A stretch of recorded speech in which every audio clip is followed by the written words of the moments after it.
வணக்கம். இது பிக் மாம் குமுதம். நாம் இன்னைக்கு செலவு ரசத்தை பற்றி பார்க்கலாங்களா?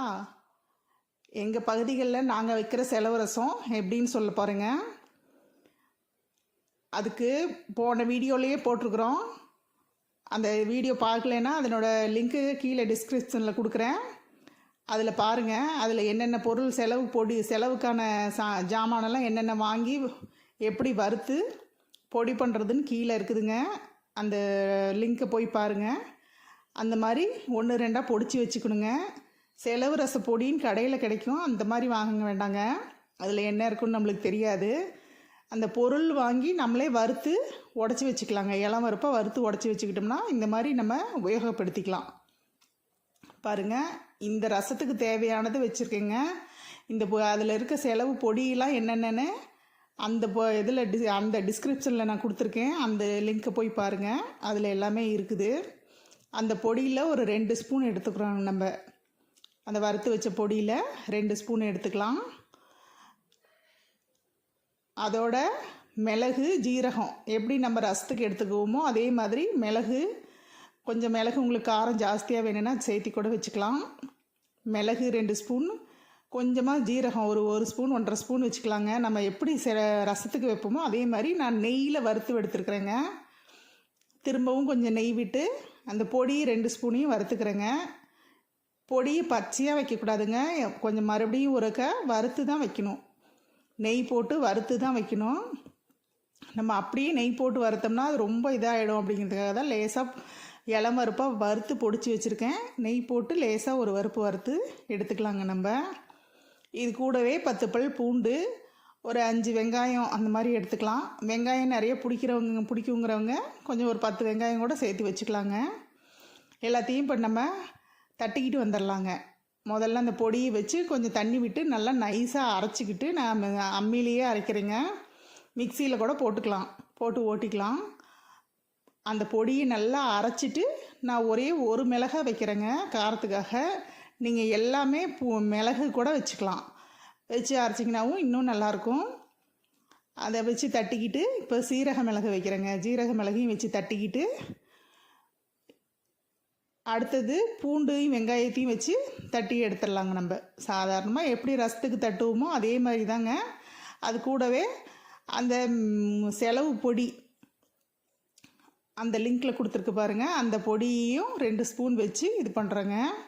இந்த மாதிரி தட்டி எடுத்துக்கிட்டு நம்ம எப்படி இப்போது கரைச்சி விடுறதுன்னு பார்த்துக்கலாங்க. ரசம் எப்படி கரைச்சி விடுறது அப்படின்னு சொல்லி பார்த்துக்கலாம். எங்களுக்கெல்லாம் குழந்த பிறந்திருந்தப்போ 6 மாதம் இந்த ரசமே தாங்க கொடுப்பாங்க. டெய்லி இதே மாதிரி அரைச்சி ரசம் வச்சு தான் கொடுப்பாங்க.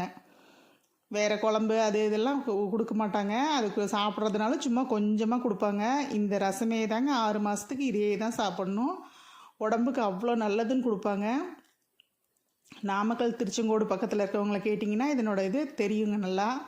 உங்கள் சொந்தக்காரங்க யாராவது இந்த பக்கம் இருந்தாங்கன்னா கேட்டு பாருங்கள். எல்லா வீட்லேயும் கண்டிப்பாக வைப்பாங்கங்க. கொஞ்சம் அதில் புளி கரைச்சி வச்சுருக்குறேங்க. புளியில் கொஞ்சம் மஞ்சள் தூள், உப்பு சேர்த்துக்கலாங்க. தேவையான அளவு மஞ்சள் தூள், உப்பும் சேர்த்துக்கிட்டு இப்போ அரைச்சிக்கிட்டு வந்தோமே அந்த இதையும் இது கூட கலந்துக்கலாங்க. அந்த அரைச்சிக்கிட்டு வந்த விழுதை, ஜீரக மிளகு விழுதை இது கூடவே கலந்துக்கிட்டு தாளித்து விட வேண்டியது தாங்க. பாருங்கள், எல்லாத்தையும் கலந்தாச்சு. இனிமேல் தாளித்து விட்டுறலாம்.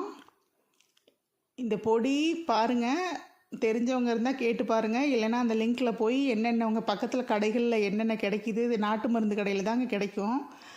கொஞ்சம் புளிக்கு தண்ணி சேர்த்துக்கிறேங்க. கொஞ்சம் புளிப்பாக இருக்குது, அதனால் தண்ணி சேர்த்துக்கிறேன். நாட்டு மருந்து கடைகளில் தான் கிடைக்கும். கண்டிப்பாக வாங்கி ஒரு தடவை செஞ்சு பாருங்கள். அடிக்கடி செய்வீங்க. எண்ணெய் விட்டுக்கிறேங்க.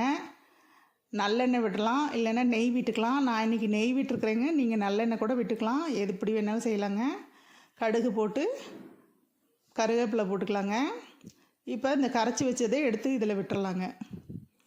கடாயில் கரைச்சி வச்சதை கொஞ்சம் பெருங்காயம் சேர்த்துக்கிட்டு கரைச்சி வச்சு நம்ம புளி கரைசலை இது கூட சேர்த்துடலாம். சேர்த்து அடுப்பை குறைச்சி வச்சிடணுங்க. ரொம்ப வேகமாக வைக்கக்கூடாது. ரசம் எப்போவுமே மெதுவான தீயில் இருக்கணும். மெதுவாக சூடேறி வந்ததுனா தான் ரசம் எப்போவும் டேஸ்ட்டாக இருக்கும். ஒவ்வொருத்தர் வேணும்னா ஒரு சின்ன துண்டு, ரொம்ப சின்ன துண்டு வெல்லம் சேர்த்துக்கலாங்க. நான் சேர்க்கலை. உங்களுக்கு பிடிச்சிருந்தா சேர்த்துக்குங்க. பாருங்கள் நம்மளுடைய ரசம் எப்படி ரெடியாக இருக்குது அப்படின்ட்டு. இது சாப்பிட்டா அவ்வளோ நல்லா இருக்குங்க. மழை காலங்களில், சளி பிடிச்சிருக்க சமயங்களில், உடம்புல என்னென்ன வியாதி இருக்கோ அத்தனையும் குணமாகும். நீங்கள் வேணால் கூகுளில் போய் சர்ச் பண்ணி பாருங்கள் அந்த பொருளுக்கான மருத்துவ குணம் என்னன்னு சொல்லிட்டு. இப்போ தான் எல்லார் கையிலையும் ஃபோன் இருக்குங்களே, அந்தந்த பொருளுக்கான மருத்துவ குணம் என்னன்னு போய் சர்ச் பண்ணி பார்த்தோம்னா அவ்வளோ மருத்துவ குணம் இருக்குதுங்க. அதெல்லாம் போட்டால் ஒரு வீடியோ பத்தாது, அவ்வளோ இருக்குது. இந்த ரசம் வச்சு சாப்பிட்டு பார்த்துட்டு எப்படி இருக்குதுன்னு சொல்லுங்கள். லைக் பண்ணுங்கள், ஷேர் பண்ணுங்கள், கமெண்ட் பண்ணுங்கள், சப்ஸ்கிரைப் பண்ணுங்கள். நான் உங்கள் குமுதம்.